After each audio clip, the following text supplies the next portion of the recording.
But in the last minute, it was very difficult to get it. We tried to look for the way. Already checked in.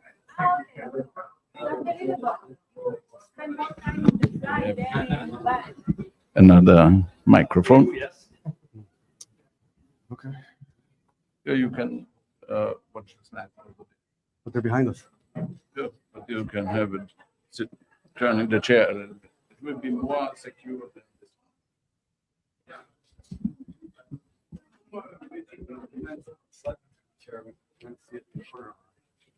Yeah, we can sit in the. Yeah, for the second speaker.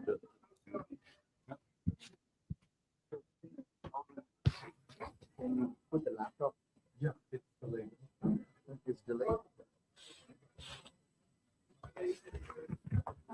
I'm talking about the presentation will pop up. What's showing?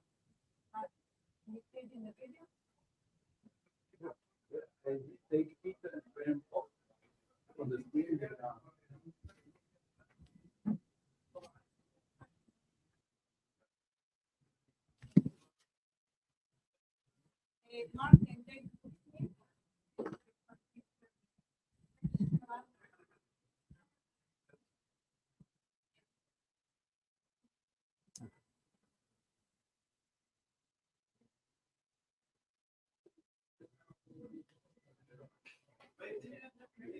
Across the world. You only see a screen within a screen. Only screen within the screen. The little screen. Not great. Can we just go stand there and talk? Good. I prefer that because then I can see the screen and then. That means that we have to talk on the laptop. I don't let them do. I just let them click. Click. Next. I think- Then I just. Yeah. Right now, I don't know what. You can just stand there. Okay, so you'll be good.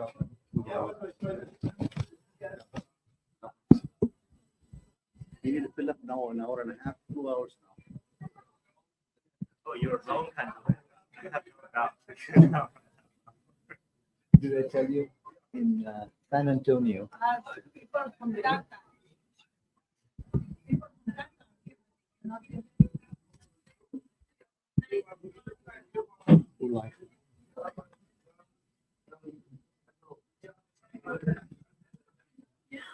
So Brad sent you the No. He gonna talk. Just- we just Okay.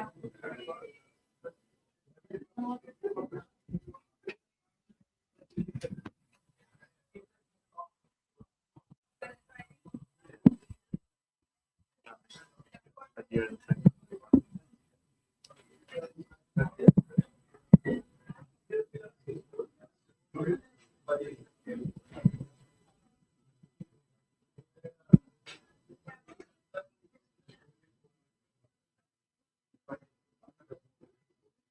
Oh, we have 5 minutes.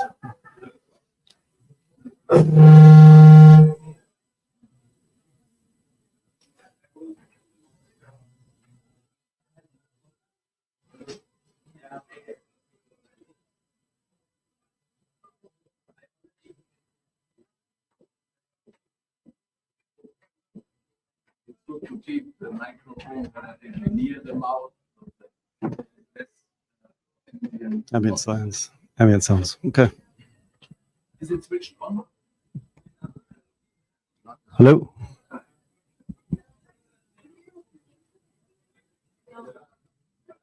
Hello. Yeah. Hello. Works on the screen.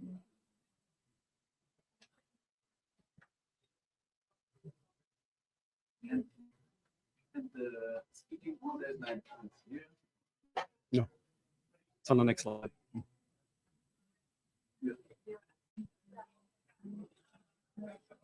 Oh.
Last night it was sweet, today, tonight it's complete. About the flight and something bad. This is the life that we are living these days.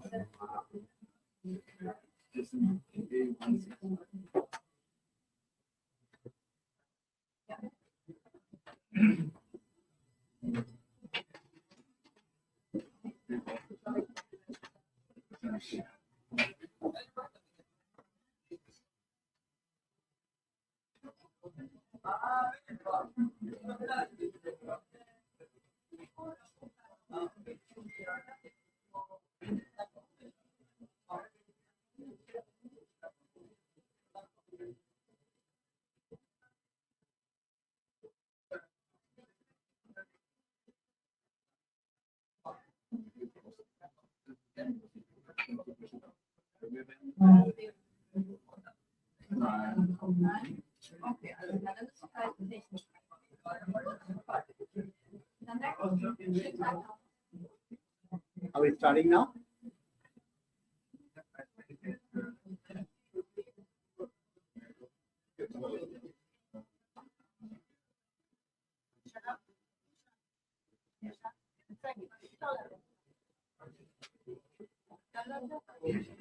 We can switch.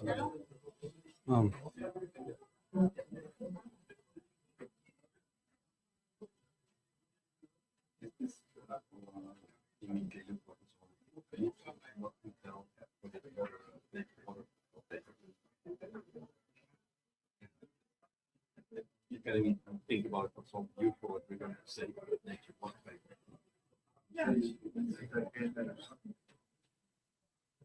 It's outline.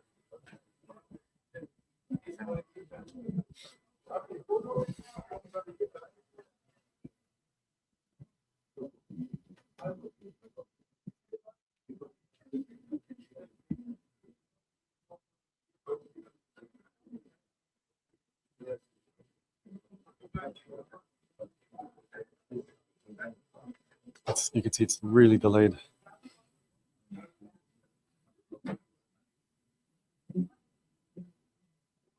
Yeah.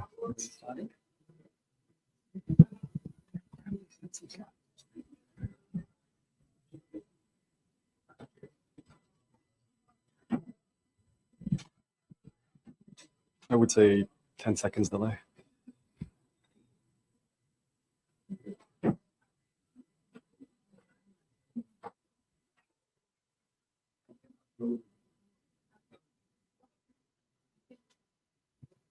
We get started?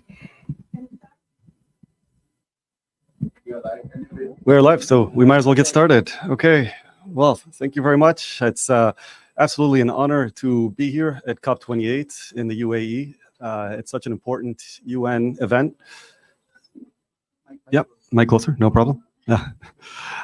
It's also an honor to be sitting here with such distinguished personnel, panel of leaders in the industry, and specifically on the topic that we're going to be addressing. As you can see, the topic we're addressing today is heavily focused on wastewater and sludge. However, the LWF group, which I have the pleasure of running, is heavily focused on the broader spectrum of water, scarcity of water, and what can be done to tackle it, including some of the biggest challenges related to water and coming up with very niche solutions. It is on behalf of Dr. Rangaraj and Ramesh that we're actually here, a true leader in the field, former CTO of GE Water and many other key backgrounds that are related to the topic, who is really innovating and developing a revolutionary solution to some of these water solutions. We will be addressing, we will be addressing the water from a number of different topics, starting with infrastructure, then going into contaminants in water, followed by innovations in wastewater, the wastewater as a viable option to energy and nutrients recovery, wastewater and energy, nutrients, metal, and reuse, and finally the reinvention and reimagining of wastewater. Given that this topic is primarily focused on Dr. Ramesh's vision here, we figured it best that he kick off the presentation with a number of slides just to foreshadow what the main topic of discussion is. So, Ramesh, nobody click for you? Thank you, Ralph. Water is in everything that we do. Water is health, water is earth, and water is actually wealth.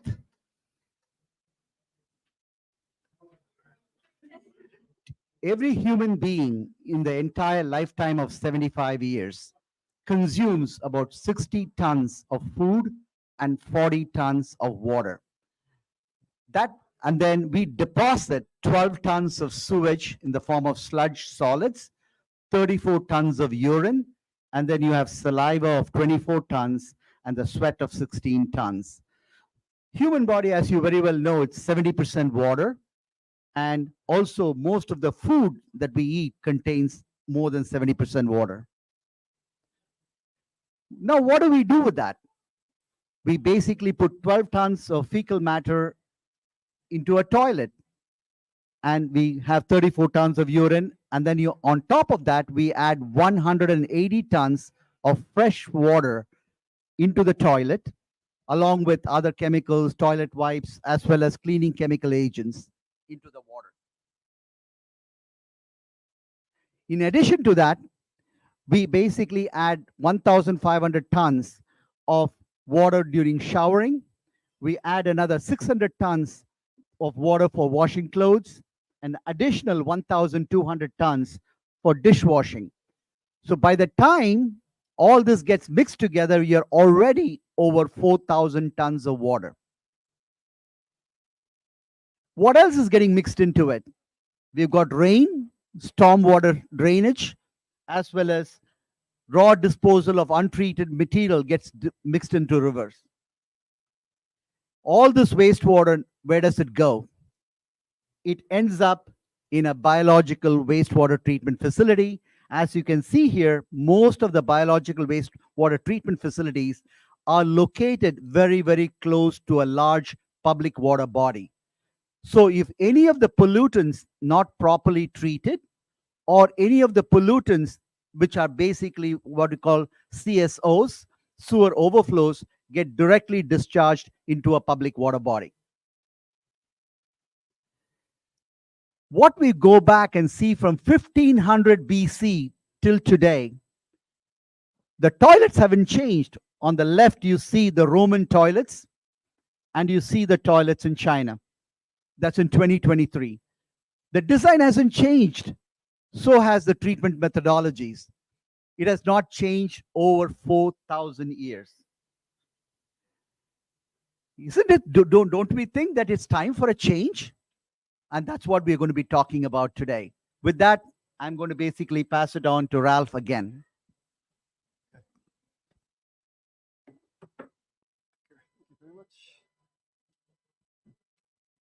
Okay, so still working?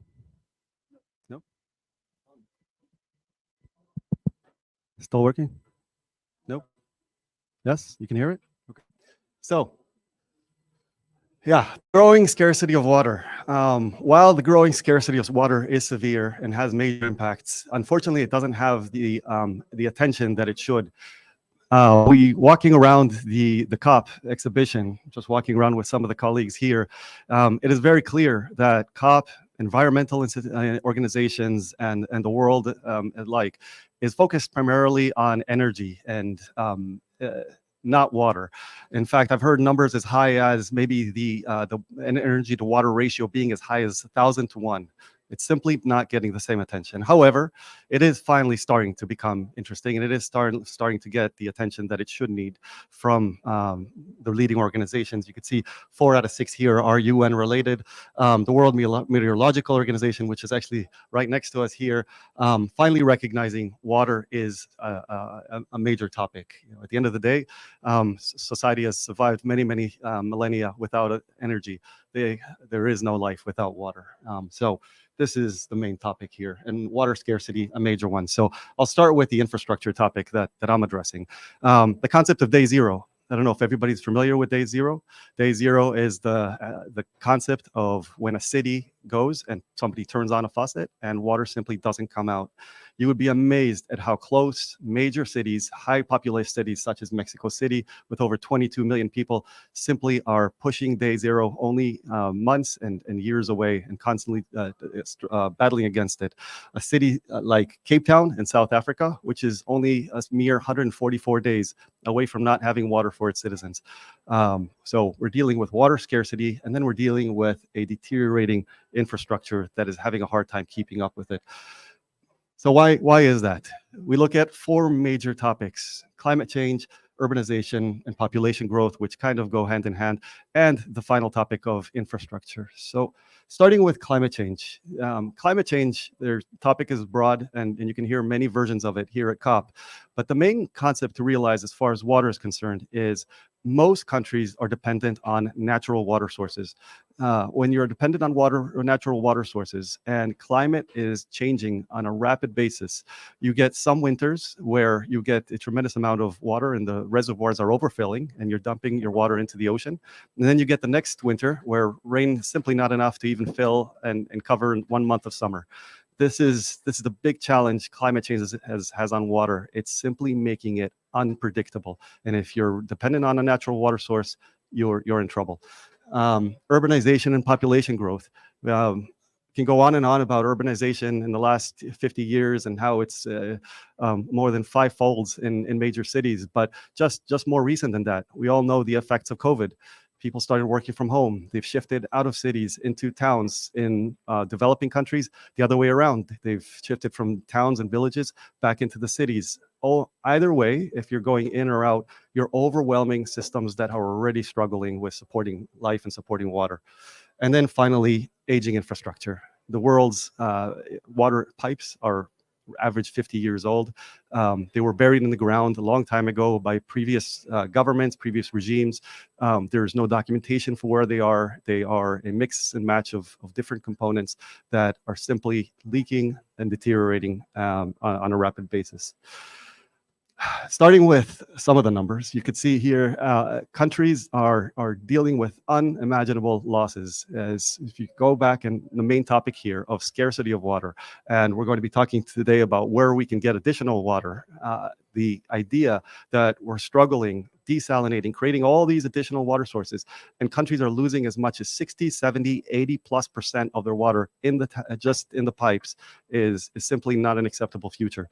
You can imagine a reservoir, and you can imagine a tap, and only 10% to 20% of the actual water makes it. The rest of it simply gets pumped into the ground. This is the reality we're living with. Why is that? So if you imagine an oil pipes can't leak. You have an oil pipe leaking, you have a natural disaster. You've got big media, and no company can absorb that. And so what's done is oil pipes are installed above ground. Installing them above ground allows full visibility. The moment a leak erupts, it can be addressed and accordingly handled. Water pipes, unlike that, are below the ground. Because they're below the ground, they can leak. They can be hacked. They can be. Let's leave the next slide here. Thieves can steal water. We're dealing in countries, some of them in the Middle East, which are dealing with as much as 50% of the water loss simply related to water theft, incursion and contamination. All of these things are simply invisible to us because the pipes are buried below the ground. We do not have visibility to them.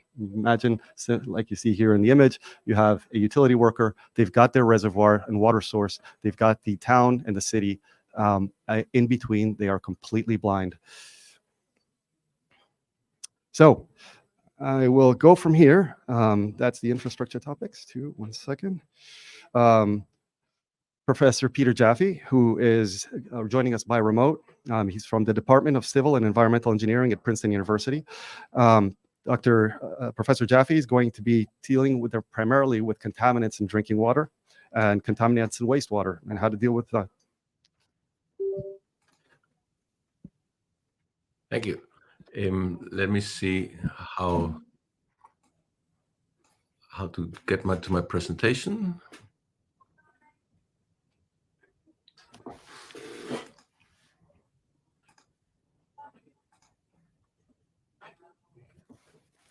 Do you see it? No.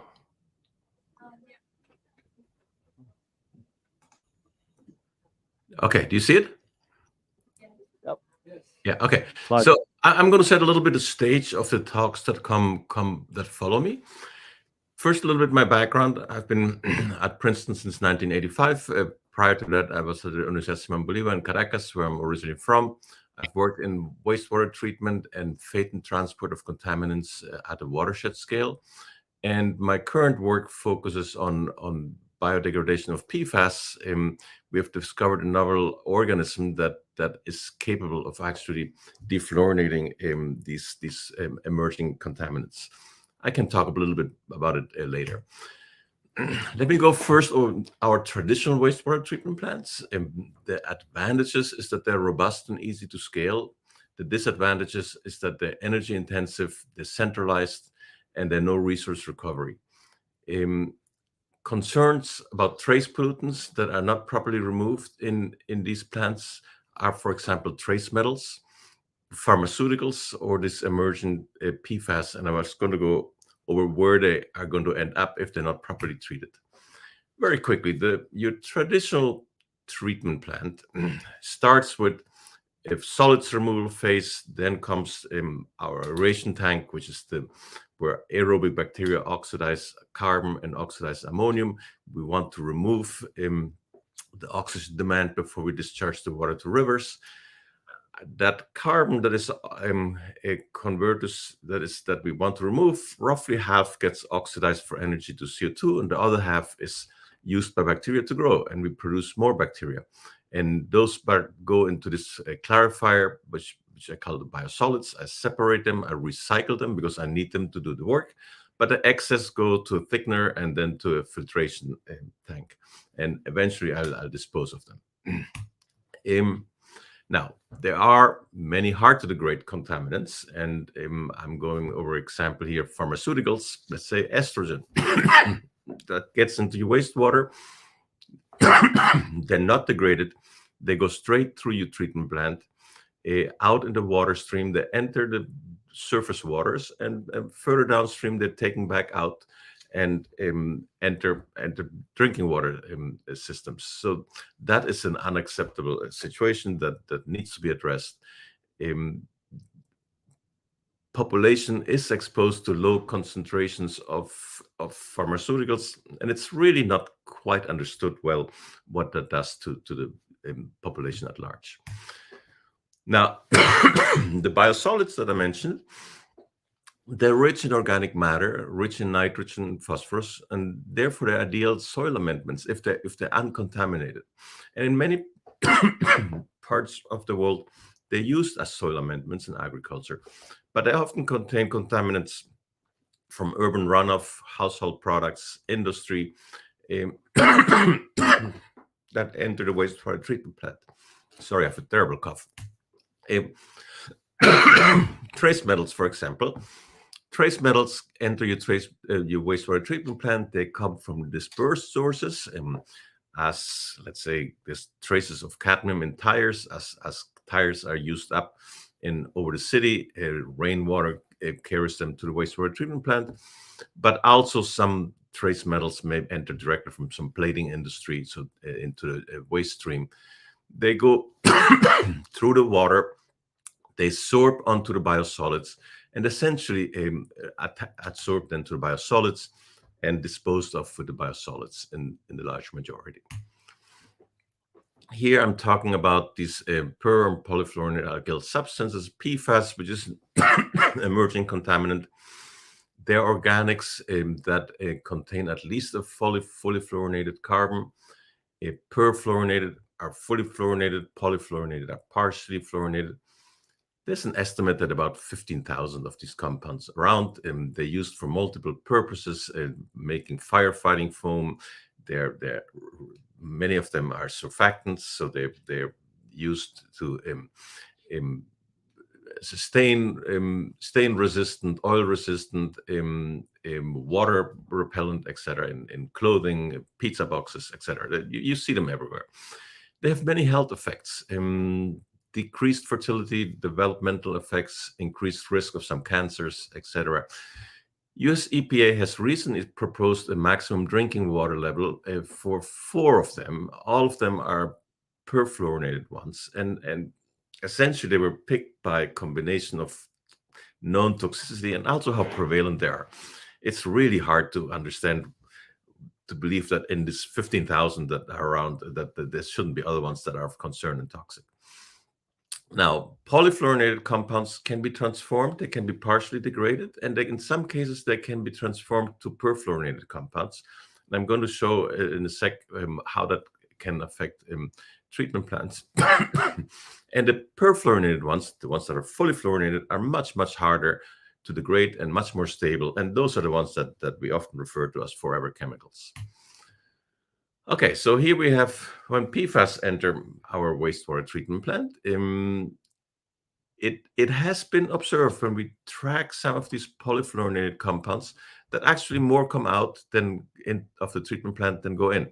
And that's because in your aerobic tank, some of the polyfluorinated ones are converted to perfluorinated ones, which are then stable. They can leave the plant via aerosolization, and they have surfactants. So when we have bubbles and a lot of aeration, they can enter the airstream that way.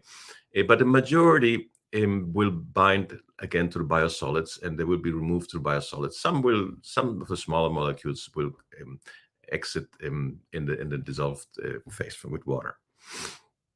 So how do we dispose of biosolids? These are some data from EPA, where the majority is either sort of added to agricultural soils or landfilling. About half in the US. I don't know what the world numbers are. I think Graham Alabaster will talk about it a little bit more later. But once it is added to agricultural soils, and we have those contaminants, so here we have biosolids that are added to your agricultural soils. As the plant loses water due to evapotranspiration, water flows towards the roots, and the contaminants will flow with that water towards the root. So the root will take up the contaminants due to translocation. The contaminants will move to the leaves, to the fruit. Every plant/contaminant is different. Some accumulate in the green parts, some accumulate in the roots, some accumulate more in the leaves. But the point is, these contaminants end up in the edible part of our crops, and therefore it's a concern. We have to remove those contaminants from the biosolids before we can use that rich resource as a soil amendment. There's an incredible concern, at least in the US, about these PFAS. Due to the presence of PFAS, the state of Maine is the first one that has sort of banned completely the use of biosolids on surface soils. And treatment plant operators are just they don't know what to do with all those biosolids. It's a large amount of mass, tons and tons per treatment plant per week that is being produced. So quickly to summarize, the traditional centralized wastewater treatment plants are effective at oxidizing carbon and ammonium.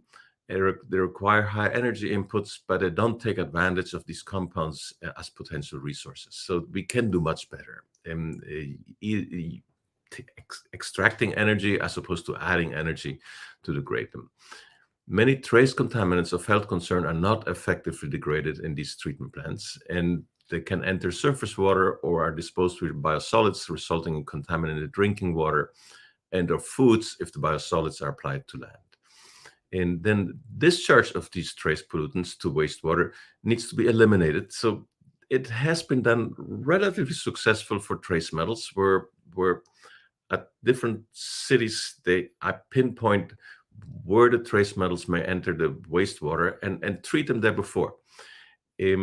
But in some cases, that's just not possible. Let's say pharmaceuticals, everybody discharges their pharmaceutical in their toilets, so you cannot eliminate this.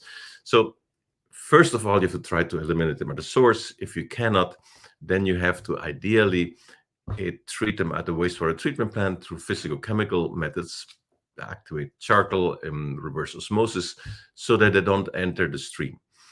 Now, many of those contaminants are still coming from non-point source pollutions and will enter the surface waters anyway, and they will have to be treated in your drinking water plant. It's all costly and energy intensive, and it's a challenge how to do that and provide large amounts of water, especially in places where folks just don't have the money to pay for those expensive treatments. That's where I'm ending up right now, and I'll answer questions later. Okay, I think we'll get to a question section towards the end. First of all, I'd like to thank Professor Jaffrey for joining us. I know and struggling through that. I know you're not feeling very well, and you did a fantastic job despite of the fact. So thank you for that. Next, we'll go to Professor Mark van Loosdrecht he's a professor of environmental and biotechnology at Delft University of Technology in the Netherlands.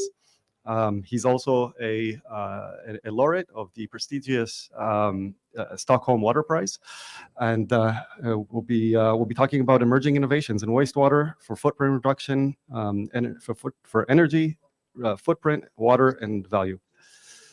Here we go.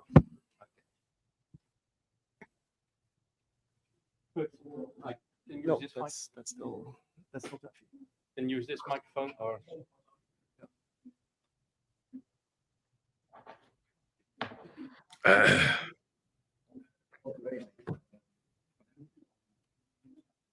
okay. Good. So, oh yes, that's helpful. We can immediately go here. I will try to brief you about what we call zero emission water and wastewater treatment. We're trying to redesign the water cycle in such a way that we recover the water, but also the contents of the water. And I'll go here, yes. So, and that is focusing on three aspects. The first is doing the water treatment with minimum resource usage. We'll give an example of that. Minimize the direct output of greenhouse gases. I will not talk about it here. And recover resources. And that recovery of resources has partly a very good reason, because whatever we can make circular, we save energy, we save CO2 emissions. But also, if I look to wastewater treatment around in the world, it's not so much a technical problem as a problem of good economy, having the financial system around the treatment plant in a good way. It's now depending on taxation. Many places taxation doesn't work in a good way to at least bring the money back to the treatment plant for operating.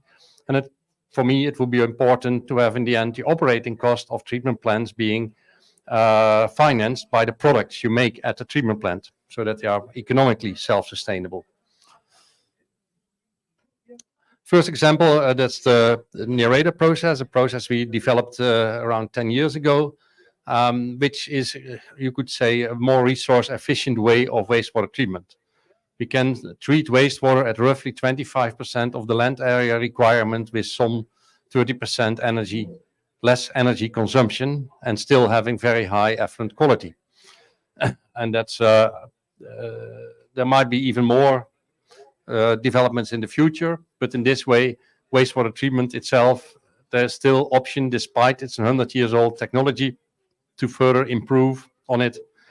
And I'm sure that besides what we reach now with the Narrator technology, that we can reduce further the energy consumption by better process control and in use of the data which comes from the treatment plant. The plant you see on the right, that's the wastewater treatment plant of Utrecht. And also from circularity, it's an interesting treatment plant because the effluent heat from this treatment plant is used for district heating. And if you look for energy and wastewater, the effluent heat recovery at this plant is generating about 10 times more energy than the biogas production from the waste sludge. So making good use of effluent heat for district heating or district cooling is not that efficient. Needs a bit more attention from circular wastewater and energy minimization in the total system. Of course, in this case, the energy is not used at the treatment plant, but for society, it helps to go to lower emissions overall. Now, the main part I will further focus on is embedding the wastewater treatment better in a circular economy. That is, of course, the water use itself, but it's especially trying to find products and recover products from the wastewater that has added value and can contribute there. The first example where we developed actually the process already quite a while ago, but that's the last years going into now quick progress. That's making bioplastic wastewater, and that's done in a process where you trigger bacteria to store the organic carbon inside the cells, and they do that in a form of a molecule which has similar properties as polypropylene or polyethylene. Now, the advantage, economic advantage going to chemicals is illustrated here, because if you have 3 kilograms of organic carbon, you can produce roughly 1 cubic meter of methane, which in the US has maybe 10 cents as value, and in Europe 60 cents because there's a quite big subsidy on it. But if you convert this 3 kilogram of organic carbon in this bioplastic, you create about 1 kilogram of bioplastic, which has an economic value of around €5 per kilogram. Of course, these numbers, they are a bit debatable, but there's an order of magnitude more to gain in potential and economic margin by going to producing chemicals. And at the moment, the picture you see here is from a demonstration plant in the Netherlands, where we've produced a few tons of this bioplastic per year as a demonstration, and hopefully this will be soon scaled up at another site in the Netherlands.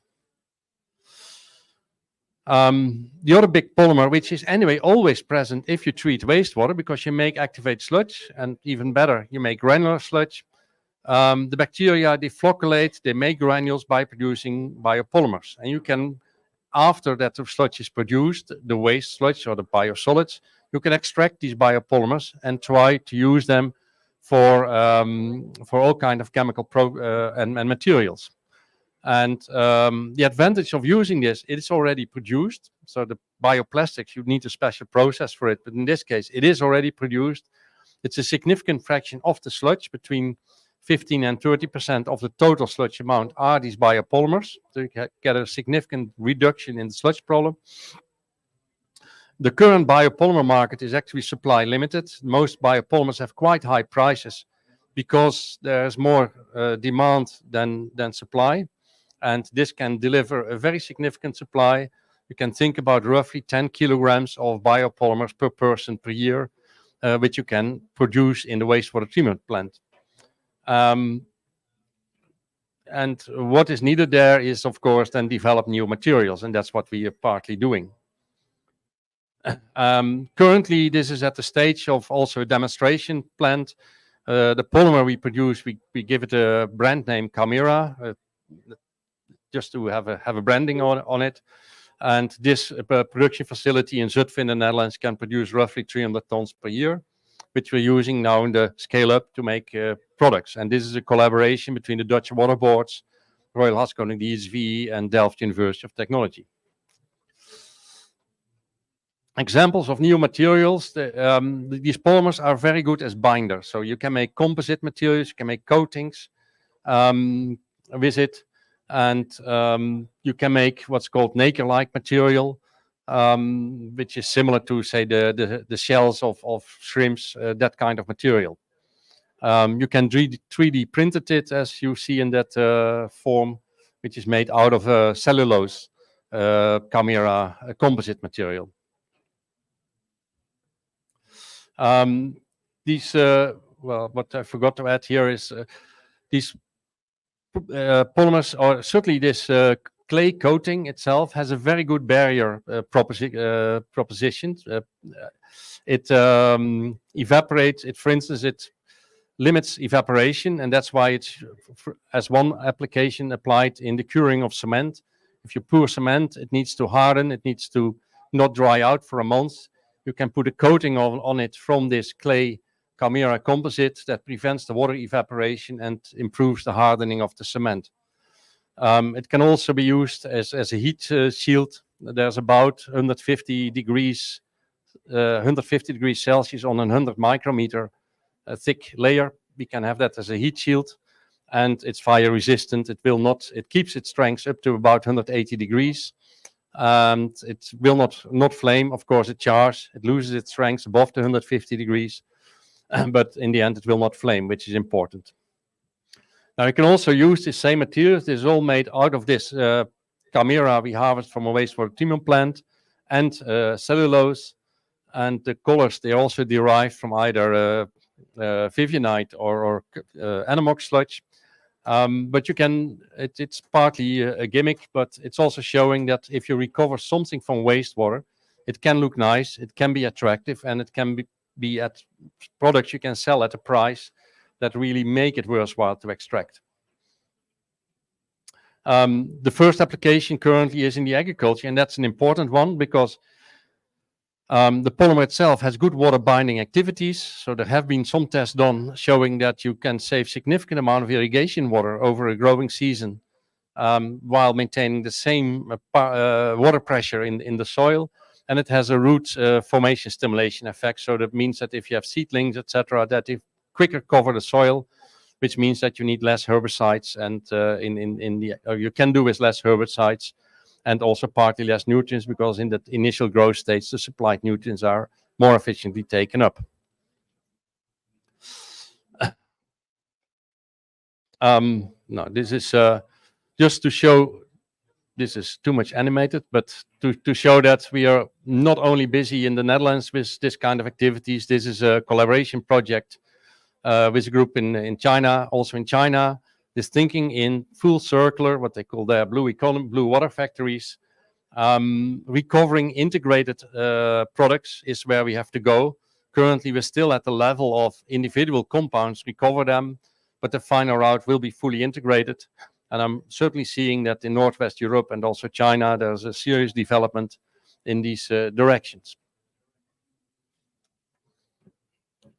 As last, because if you recover water, and that's we can, if you clean water, we can make polymers to improve agriculture, but we also recover water to bring to agriculture. But very often we have to reduce the salt levels, or if you do desalination, you also produce a brine. And I want briefly to introduce that also in the brine handling, we have to think about resource recovery, because the brine itself is in the end a problem. And that's what we do in this water mining program, which is led by Delft University. And there we look to the recovery of materials from desalination in industry, in seawater, and in municipalities.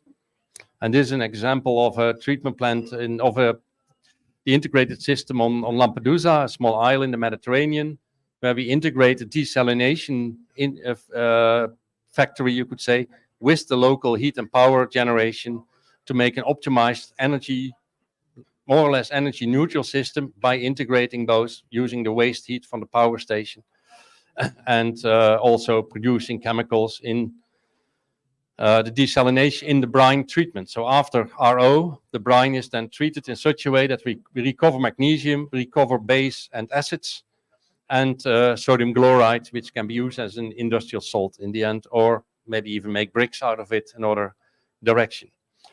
Again, showing there is opportunity. We will have to work to make this all economic, but because this will very much depend on the local markets, certainly for the acids and base, but it is a way to produce them in significant amounts. And there's just a demonstration set up on Lampedusa.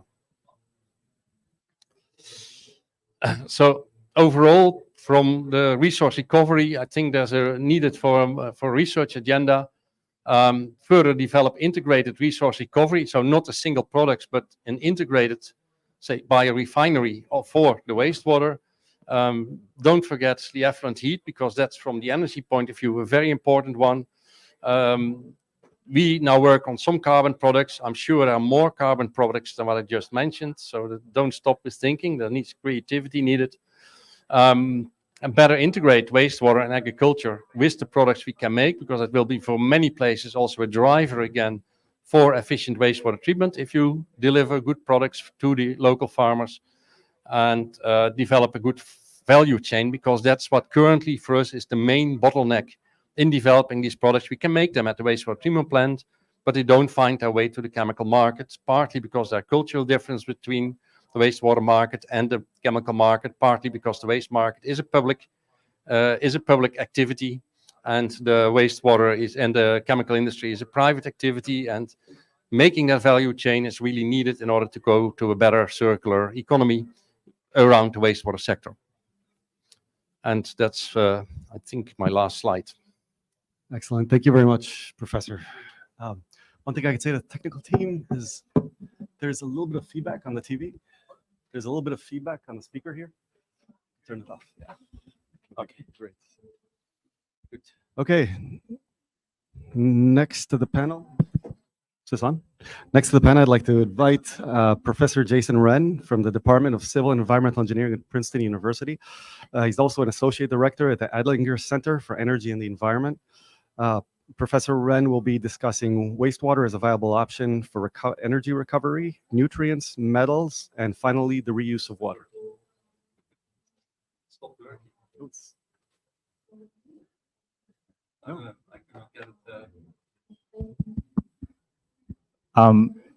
We can just advance the slides. That'd be fine. It's moving. Keep going, please. Yep. Well, thank you so much for having me here. It's been wonderful experience, and I'll continue the theme. Well, I'm a professor at Princeton, as Ralph just mentioned. Next slide, please. I'll sort of continue the theme where Mark just mentioned, but I'll probably expand a little bit. When you think about, like, we are in COP28, right? We try to keep the fossil carbon under the ground and try to use renewable energy and chemicals and material to circulate our economy, right? So when you think about it, if we don't use the carbon up down in there, we have to circulate carbon above the ground in order for us to actually continue supply our food, supply our material, our polymer, other things, right? So when you think about, okay, what are the carbon above the ground? There will be wastewater we talk about. There's a food waste, agricultural waste, there's a CO2 and the methane, and all these things we say they are actually carbon sources that we can circulate to make a circular carbon economy. So specifically when you talk about the wastewater and other carbon sources, I'll just show you here one example in terms of all the waste carbon we talk about. So we had talked about animal waste, food waste, fat oil and grease, and wastewater. So overall, this is an example where the U.S. Department of Energy basically studied. In the U.S. only, there's a 3 billion gallons of gasoline equivalent energy we can have that we can recover using some of the technology Mark mentioned, using some technology we also talk about. So there's this huge potential in order for us to actually circulate carbon above the ground. So as Mark and other speakers talk about, there's really a paradigm shift when you think about waste. Waste is no longer a waste. Waste is actually a value source for us. Next. So you can circulate the whole treatment process for wastewater treatment and other waste management process that to make it a value process, you basically clean up the waste. You also actually recover fertilizer, chemicals, water, energy, and many other things, right? So here, I know Betty from New York City. So you see this picture near to us, you actually see an island. That's actually an island called Rikers Island. Actually used to be a dark place. It used to be a prison. And during COVID, they actually shut down the prison. They actually moved the prisoners outside. But right now, they try to redevelop the prison. one very viable proposal, they actually want to actually build this the state-of-the-art water resource recovery plant, because it used to be a prison island. When you try to redevelop property, that certainly nobody wants to live there anymore, right? But in other case, you actually that free up other land. If you actually recover resource, water, and energy, you can feed back those process those materials back to the city, and then you clean up their water as well, right? So you can see this is really not only the concept, the cities actually are thinking about that. So overall, you see this is a fairly I would say complex paragraph diagram, but you see if we would be able to implement the different novel processes we just discussed, whether you actually recover energy or recover material, recover chemicals, you would be potentially convert the current energy positive, meaning we have to use energy, and carbon positive, meaning we have to actually emit carbon into actually a process that will be able to recover energy, capture CO2 and methane and N2O, and make also a profitable product as just of those beautiful chemicals and product Mark just mentioned.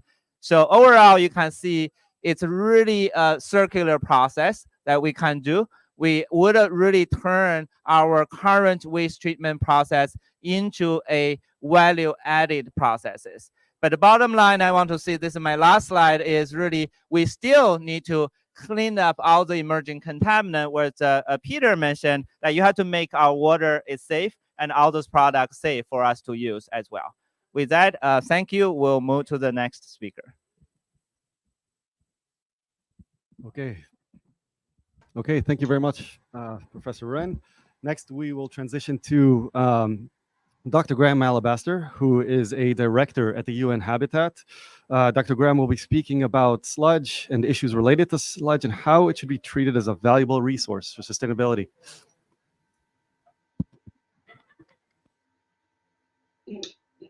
Hello, everybody. I don't know if you can hear me. I'll try and present some slides in a minute.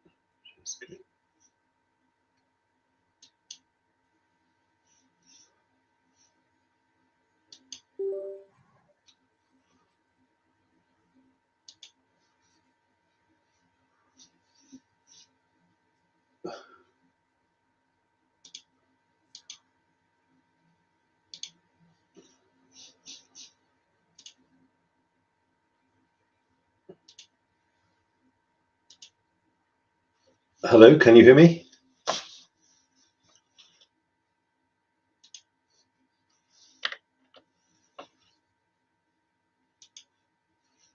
Hello?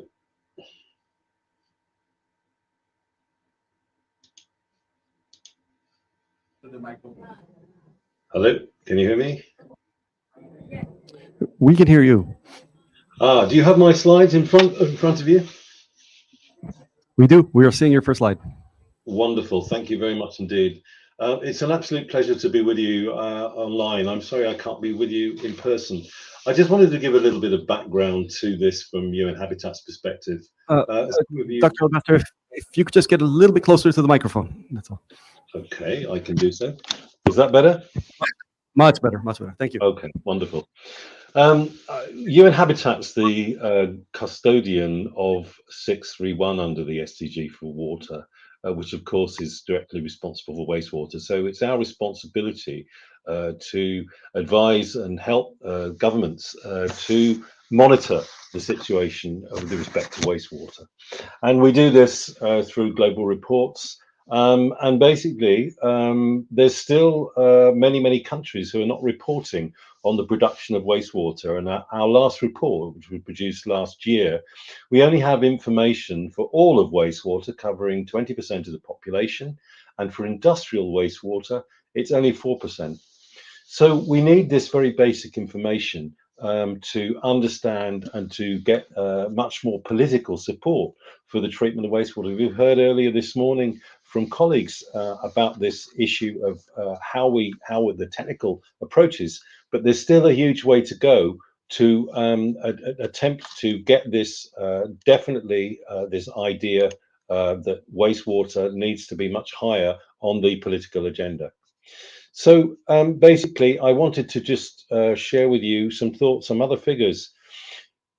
In this world, which is rapidly urbanizing, we're still in a situation where about half the world's population live in urban areas where wastewater is collected in sewers.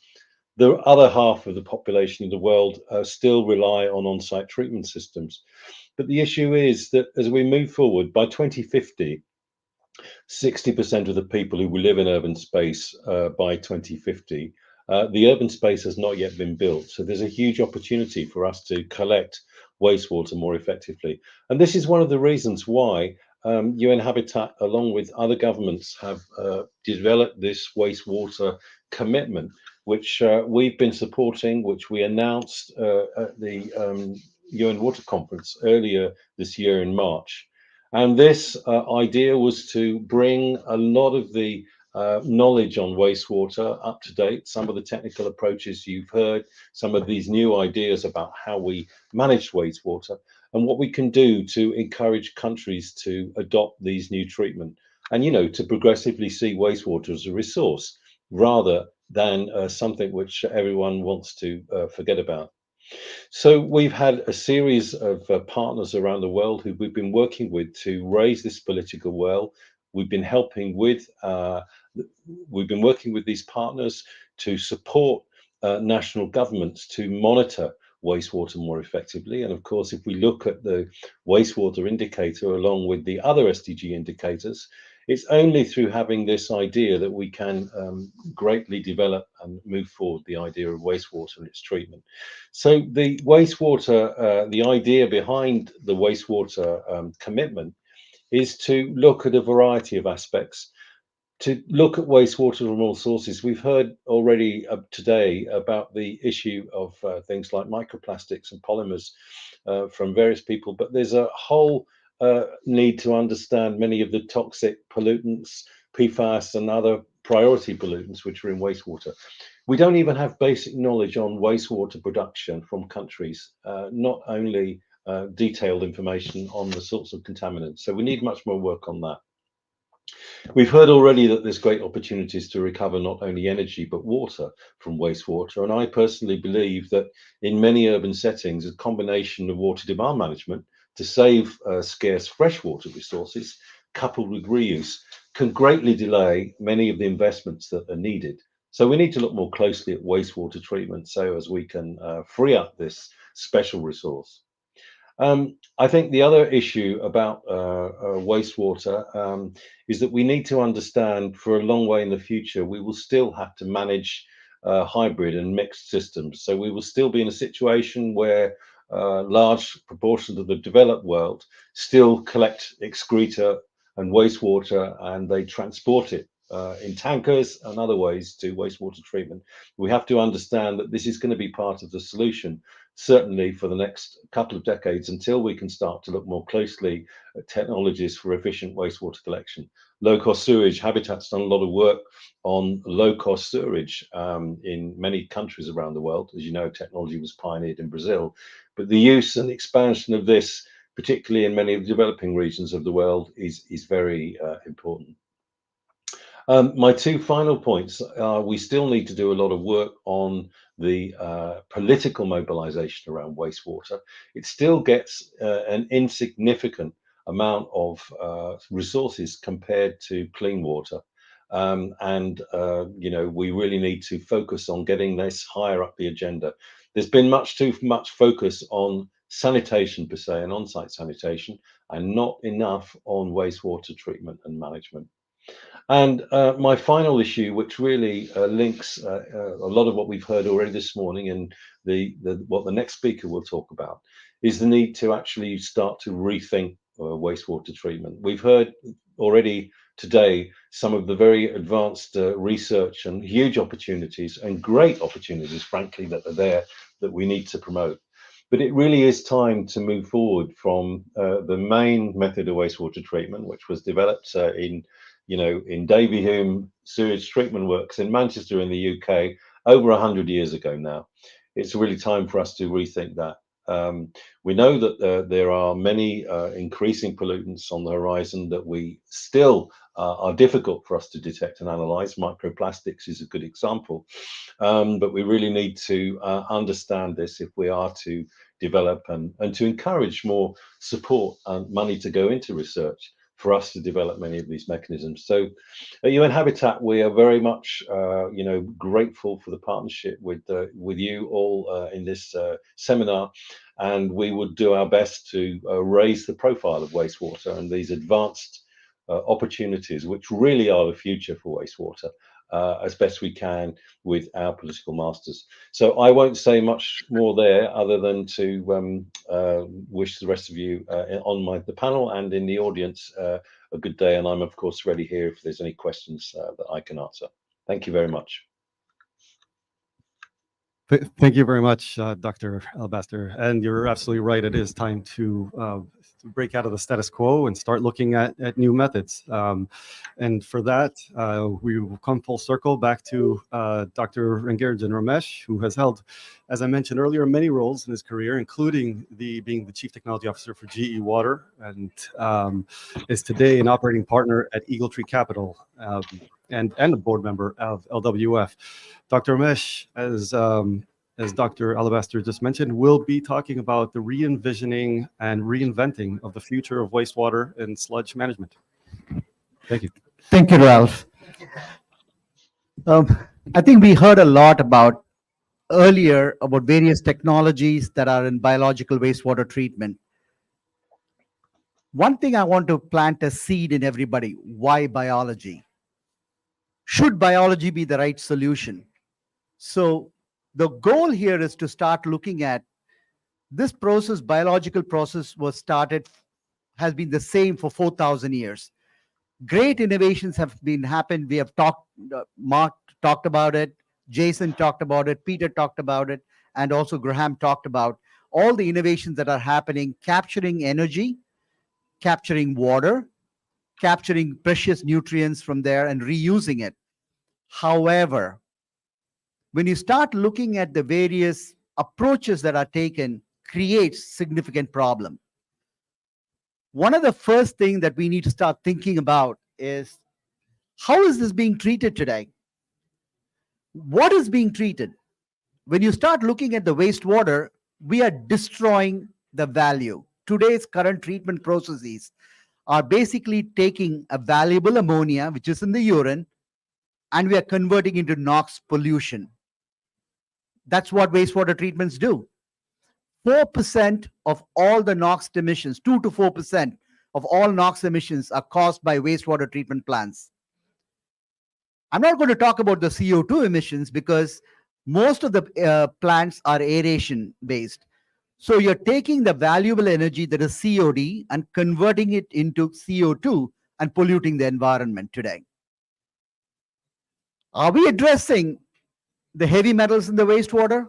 None of the wastewater treatment plants today address any of the heavy metals in the wastewater. None of the wastewater treatment plants in the world address the pharmaceuticals that are in the wastewater: pesticide, insecticide, herbicides, fungicides. Nothing is being treated. Remember, I showed you earlier, most wastewater treatment plants are right next to a river body or a public water body. Think about it. Nothing is being treated and being discharged into a public water body. So toxin levels are slowly increasing in the surface water today. This needs to be addressed. When you start looking at the long-term impact of human health, go back 100 years, where the water was a lot more pristine and pure. And today, with all these contaminants, there's a joke in Las Vegas, Nevada, when you actually go to Lake Mead and drink the water, you get anything from Viagra to everything that, from aspirin to Tylenol to anything that you can get. You get it automatically. You don't even need to take medication. That's the state of affairs today. So it is time for us to completely rethink the wastewater treatment the way it is, because the current treatment plants are treating what they are not supposed to treat, that is capturing the nutrients and so on, but they are destroying it. And what they are really supposed to treat, they're not treating it. They're discharging it in the public water bodies. And this is 99.99% of the wastewater treatment plants in the world today. So it is time to rethink the wastewater treatment, especially when we are talking about, you're not capturing any of the valuable nutrients like nitrogen, phosphorus, as well as metals. It's a huge energy consumer today, with basically converting into CO2 and NOx. And a biological process significantly increases the sludge levels in the wastewater. So we are taking a small amount of sludge, that's a 12 tons, which I mentioned earlier. The 12 tons getting converted to more than 80 to 100 tons during the biological treatment process, because the biological treatment basically increases the biological content of the wastewater, and the dead carcass of bacteria creates more sludge. And what are we doing with the sludge? It goes to landfill. It gets incinerated in some countries. It doesn't treat organic. I talked to you about earlier. It requires disinfection and tertiary treatment today, which is not being done. In only very few parts of the world where there is post-treatment being done. And pathogens are not 100% eliminated in a biological treatment unless you have proper post-treatment methodologies. And the same treatment process has been used for the last 4,000 years. Human waste is actually a very valuable resource. We all enjoy a nice breakfast, lunch, and dinner. And guess what? We go to the toilet. And we discharge very valuable, and the human body only digests 20%. The rest 80% of all the energy and the nutrients are getting discharged. So you have energy, which Mark spoke about, Jason spoke about, and Peter also talked about clean water. If I tell you how much proteins are in the waste sewage sludge, it'll be shocking. It's the same amount of proteins like what you get on milk. Fats, when you look at lipids, there's a lot, about 8 to 9% of lipids is in there, depending on the country. Minerals, we talked about it, nitrogen and phosphorus. So we are taking all these valuable nutrients and burning it or putting it in a landfill. That's what we are doing today. Is this right? Is this sustainable? When you are talking about circular economy, is this the way we should be doing it? So that's what we started thinking. And we started working together to come up with some alternate solutions. What would those alternate solutions look like? So I said, what if biology doesn't exist? There's no bacteria in the world. Let's start with that. The reason when I shared with you earlier, 12 tons of fecal matter is mixed with 4,000 tons of fresh water and contaminating everything. And we are treating the 4,000 tons of water. Should every wastewater that is generated in shower, the gray water that's come, treated the same way as with bacteria in it, like sewage sludge in it? We should try to look at value and try to do unique technologies for unique wastewater streams. Most importantly, we should stop moving water around. It's a valuable resource. The world is going to run out of water, and people are going to start needing the wastewater as a source for drinking water. Today, astronauts drink treated urine in space. Same thing 10, 20 years ago when I was here in the Middle East putting the first sewage treatment plant in Kuwait, in Sulaibiya, there was a lot of reluctance to use the treated sewage water. I was here in the Arab Water Summit earlier this year. All the ministers said we should get used to the idea of drinking treated sewage water, like what Singapore has done, what other countries have done. So it's even UN has recognized better sewage treatment is critical for human health and ecosystems. How do we do it? And most importantly, I mentioned earlier, every human being needs 3.1 tons of fresh water a day to produce the food.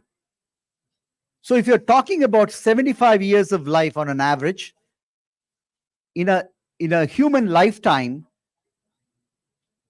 100,000 tons of water needs to be banked before you bring a baby into this planet. 100,000 tons to support the entire life. Do we have that moving forward? So water reuse and wastewater becomes a very, very critical resource. Fortunately, wastewater contains all the nutrients, and it basically has all you need is sunlight and soil to grow that. And solids, biosolids provide you the soil to grow that. All you need is sunlight.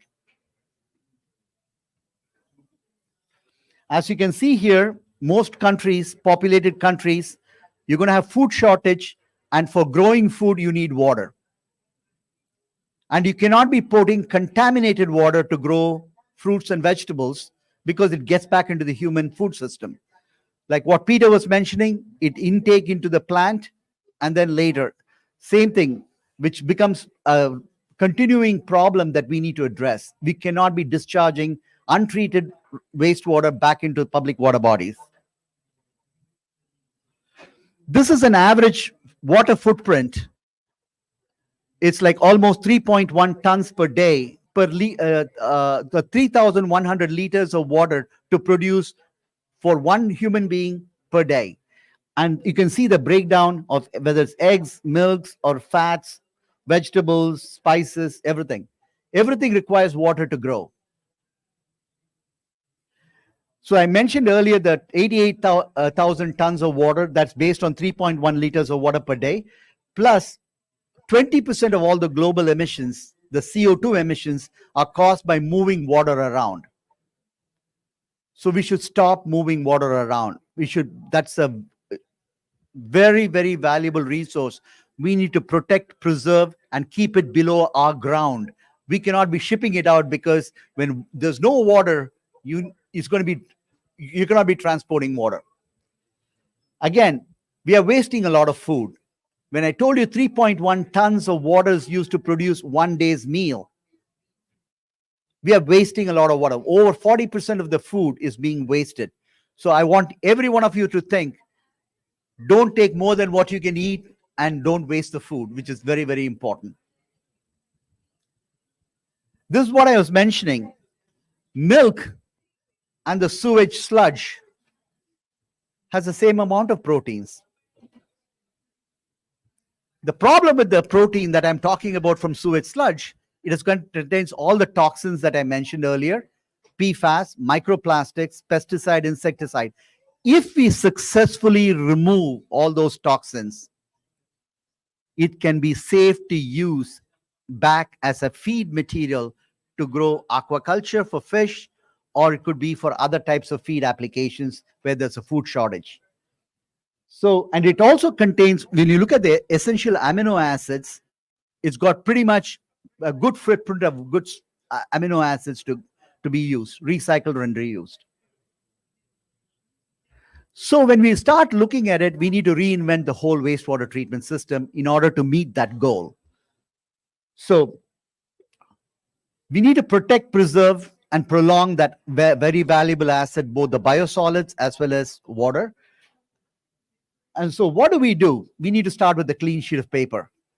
So our goal in this whole research working at Princeton University is to look at completely we start with a clean sheet of paper. Assuming there's going to be no biology that's going to be ever used. Think about it. The entire world is using biology to treat wastewater. What if you didn't have biology? Start with the clean sheet of paper. Because biology is not doing us any favors, except what Mark and Jason spoke about, recovering some value, but it's also not reading a lot of other things. So coming up with a new rare process around. So we said, let's call it.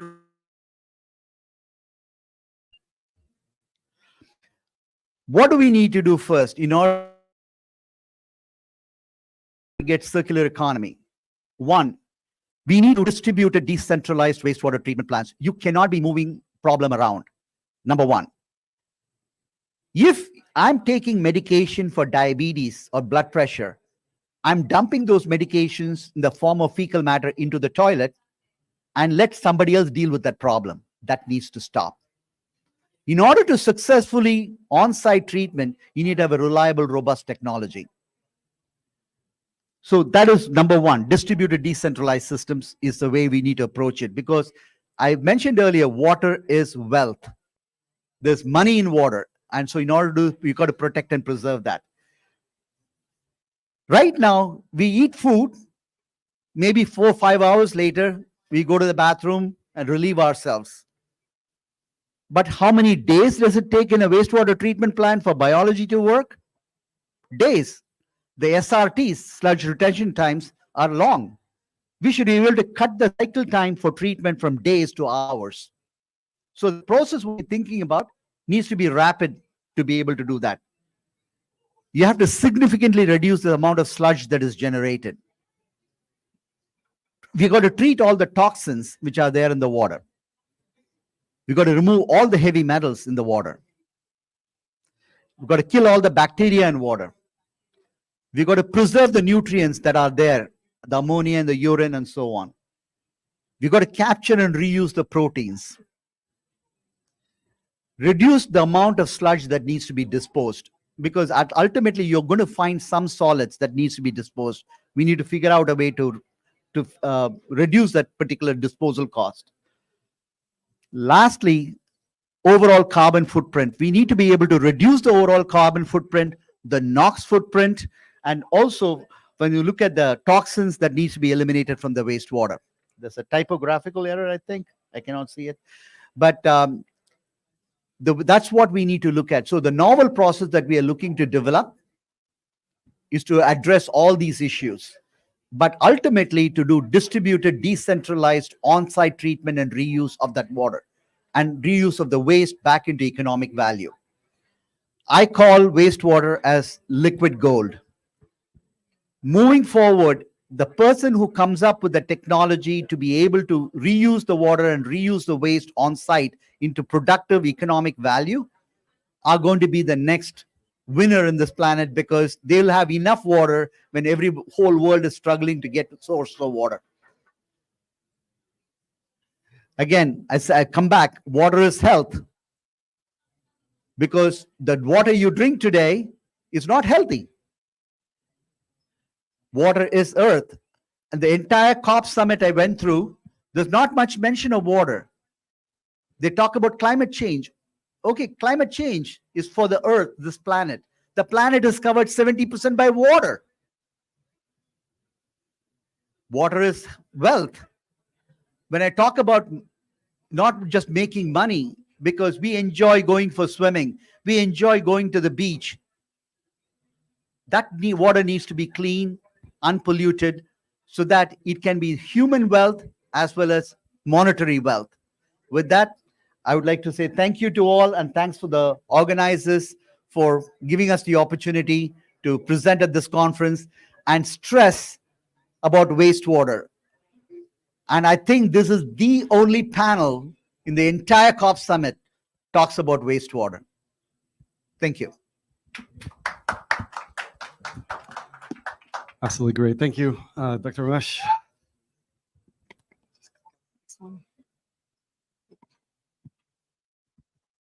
Questions next. Thank you, Dr. Ramesh. Definitely a challenge, and completely agree. This may be the most important event of the conference, as far as we know. Definitely tackling a major challenge and not easy to solve. If I would ask Professor Wren, how is converting sludge to energy more efficient than converting biogas to energy?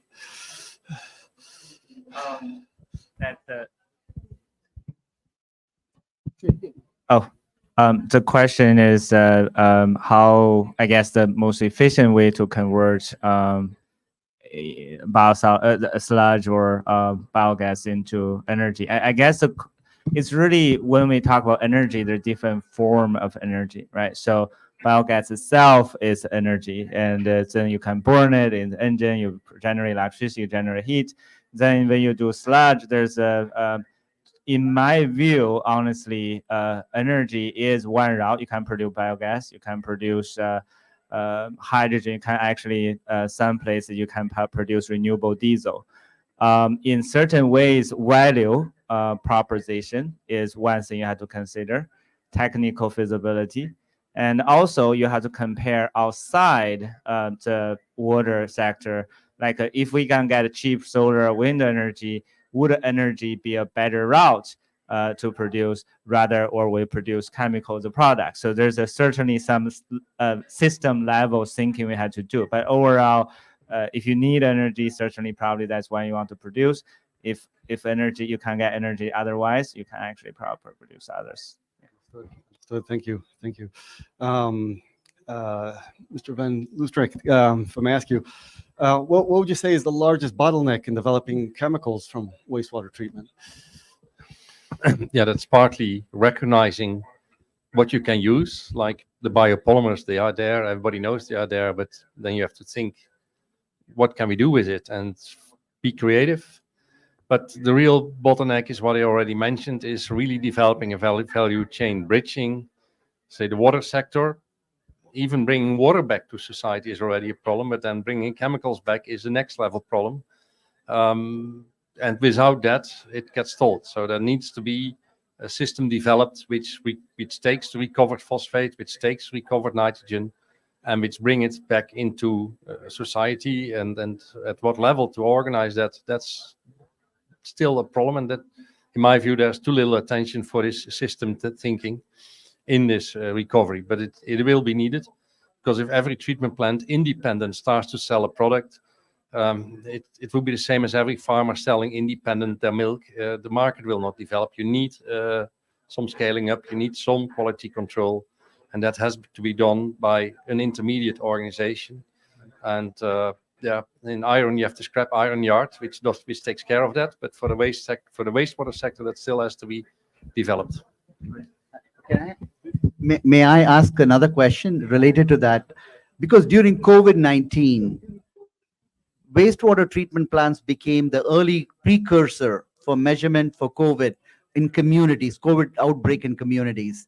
So when you look at artificial intelligence and digital data to be able to proactively detect any random spread of disease, or could even be polluting environment, polluting the water streams, which can damage or impact multiple large quantity of population, the role of digitization, sensing, and automation in the water industry, how far are we and where do we need to go?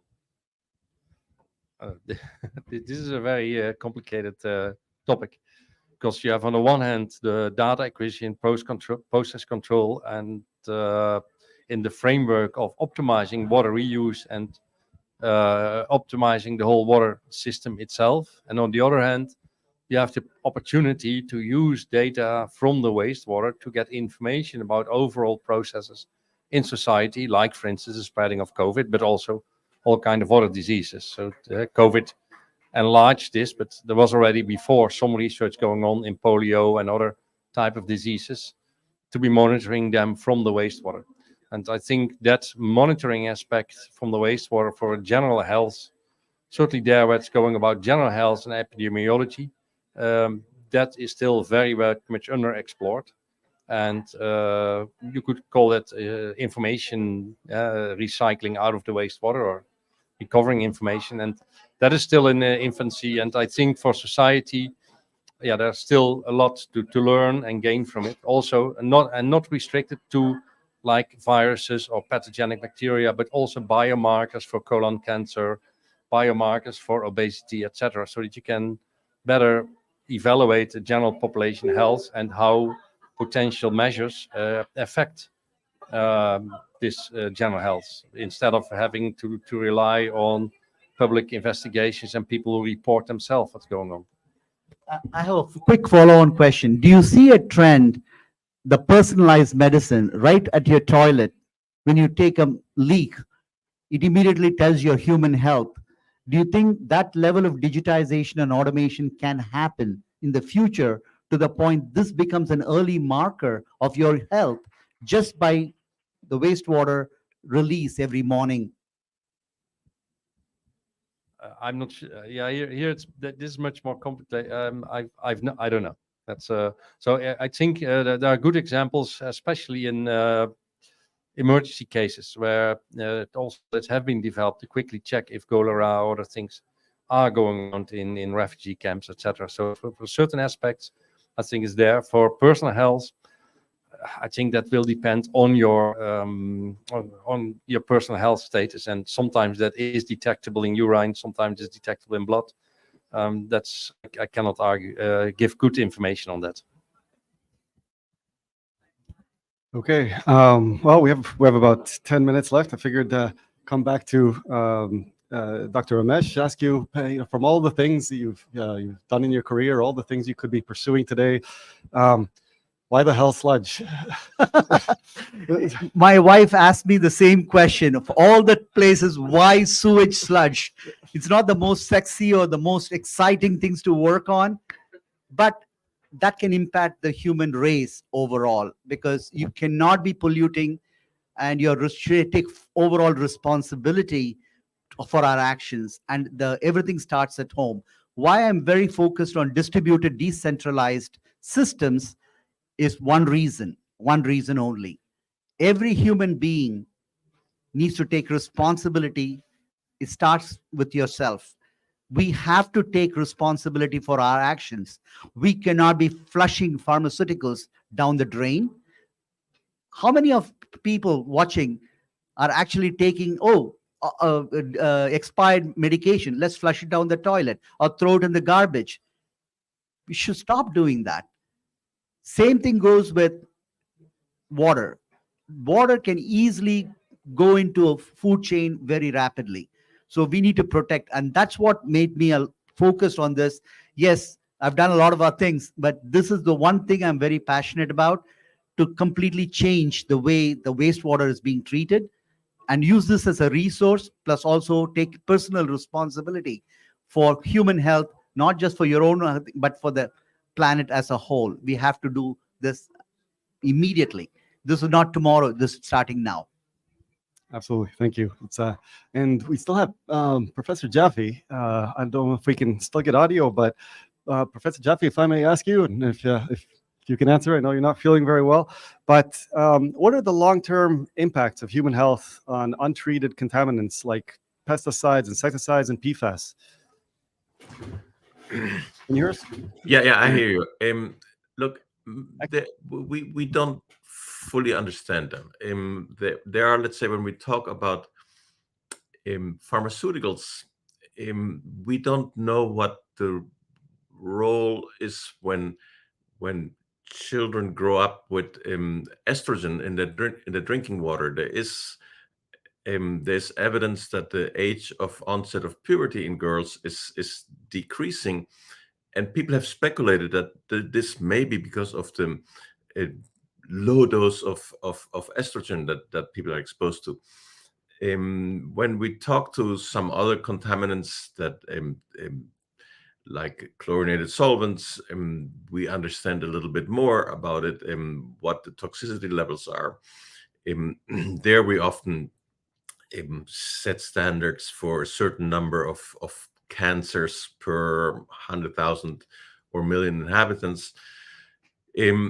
So those are slightly better understood. And when we talk about some of these emergent contaminants, like these PFAS, the evidence shows that at incredibly low concentrations, 4 parts per trillion, there are long-term health effects. And the challenge is that we see those low concentrations quite everywhere. So you all of a sudden have to sort of come up with more expensive ways of treating water, typically activated charcoal or so, to remove those contaminants down to the low parts per trillion level.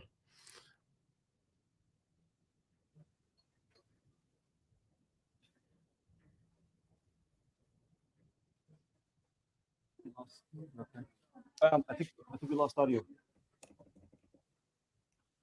One second, Professor Jaffe. Yeah. I think we lost audio. Oh. Okay. If you could just repeat the last 30 seconds or so. Okay, so I think where we were is that to remove some of these very low trace contaminants from drinking water, we just have to go to in drinking water plants, treat the water with activated charcoal or some physical chemical processes, as opposed to the more traditional water treatment, which is only sort of removing solids and disinfecting.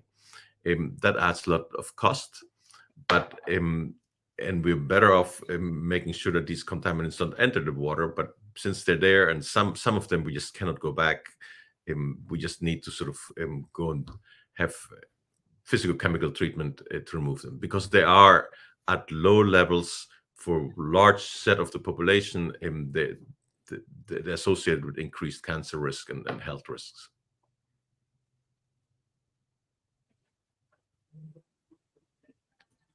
Oh, hold on. I think we lost audio again. Oh, okay. There's just a delay. We're all good. Thank you. Okay. Thank you. Thank you very much. Dr. Alabaster, if I can ask you a question. Hopefully you can still hear me. You have audio's okay? Yeah. Good. Okay. We have a delay in video here. So what would you say are the barriers in reusing sludge back into the secondary food chains, feeding animals or fish? Well, I think there's two things really. I mean, first off, we have to overcome this sort of fear of reuse of sludge. I mean, it depends on where you are in the world. We know in the Asian subcontinent that reuse of excreta has been common for many generations, but that's not the same in Africa or in other regions where people are worried about reuse. So there is this issue still of this fear of reuse, and this is related to cultural customs and things which we need to address. That's one thing. I think in terms of the huge risk, so I mentioned earlier, we still don't know enough about what's in wastewater. We've got a rough idea, but we don't know exactly what the levels are. In many places around the world where there isn't heavy industrialization and there are mainly domestic situations, the composition of wastewater is very different. So we also need to have this understanding and a picture in the local area of what the contaminants are. And to do that, we have to have better monitoring systems in place. But, you know, off the top of my head, I'm, of course, a little worried about drug residues mainly. But then I think also the issue of microplastics is very important. We've been trying to look at. We know that a lot of sort of the bulk of plastics comes into water bodies and by definition into water through sewers. But we don't know enough about the paths of microplastics. We know they're there, but we need to understand that much more effectively. And of course, like all other pollutants, we should be trying to restrict their discharge into the water cycle. So for me, I still think we need to address some of the social and cultural customs for many communities to unlock this, if you like, political barrier to the reuse of wastewater. But then I also think we need much better monitoring at a local level to if you like, to get a much better profile of what the wastewater is like locally, because we don't need to apply, you know, really intensive treatment in areas where the wastewater is not that contaminated. So that for me would be my suggestion. Over. Okay, thank you very much. I guess on that topic, Professor Wren, as far as metals and you know, how economical is recovery of metals from wastewater, and how scalable are these technologies? That's actually a very good question. So there are like metal mining, the water mining side. So depending on what kind of water sources you use, you can have tailored recovery of metals. For example, I remember there was a study a few years back in 3 wastewater treatment plants. They were estimating actually there were tens of $1,000s worth of gold from wastewater sludge that you actually can recover. and there's silvers as well. There are coppers, and there's many actually whatever I guess the values you can propose in the periodic table, you probably can analyze how to recover. Then for certain other water sources like saline water, groundwater, you can also recently do what we call rare earth metal, critical minerals, for example, nowadays like lithium, cobalt, nickel. So there are certainly a lot of opportunities. The main thing right now is relatively low concentration, or they are in diluted nature. If you would be able to concentrate that, and then you would be able to recover it. It's a much more wealth actually you can generate in that case. Okay, and I guess following back to the previous question and what Professor Ren was just answering, of all the opportunities in waste, creating value from waste, why choose sewage sludge? See, you always go where nobody has gone before. So you pick areas where it's ignored, not appreciated, and there's a lot of economic value that can be created. First, it's disposed because they think they don't want to do anything. If you are able to remove all the pathogens and toxins from it, it becomes of economic value immediately. So figuring out a novel technology to be able to address that is one of the reasons to going after that. Second, nobody realizes it. Typical sewage sludge is 80% water. 80%. So if you're able to recover and reuse that, that itself could be a very attractive one. When you look at plant growth, we are sitting here in Dubai and the United Arab Emirates. Will anything grow in sand? Nothing grows in sand because water immediately penetrates. Think about mixing this along with sand. You have a sustainable soil. You can grow pretty much anything. That's a value. So I can go down the list of multiple reasons why I go focused on it. Not for metals recovery, not for energy like hydrogen production, not for lithium recovery, not for plastics production. It's got multiple ways you can monetize this sludge. And I think the whole objective of coming and talking here today about the least sexiest topic to talk about, sewage sludge, because it is money, it is liquid gold, to be able to harvest and monetize that. And I think hopefully the world takes a look at it and sees an opportunity to make money out of that. And there's tons to be made. Absolutely. Thank you very much. Makes sense. And I think that brings us to a wrap up here. So, I mean, really, you've heard all the topics here about water, waste, sludge, wastewater, and the like, and all the way from the infrastructure that's deteriorating, the health hazards, the contaminants, the potential value, and who knew there was gold in sludge, and the challenges that are not being addressed by the status quo that we've been living in for thousands of years from what we've seen. And it's about time to do something about it. It's a time to rethink and reinvent some of these technologies, and that is what we're doing. It's absolute pleasure. Yeah. One last comment. We all hear about Californian gold rush. Now wait for the wastewater treatment plants to get a run on so you're going to have a rush on wastewater treatment plants. Yeah, Thank you. The next gold rush. And again, I would like to thank the panel, the distinguished members that have flown in to Dubai to attend here, the gentlemen from home that dialed in, and COP28 and the Digital Innovation Pavilion that gave us this opportunity. Thank you very much. Thank you. Good luck.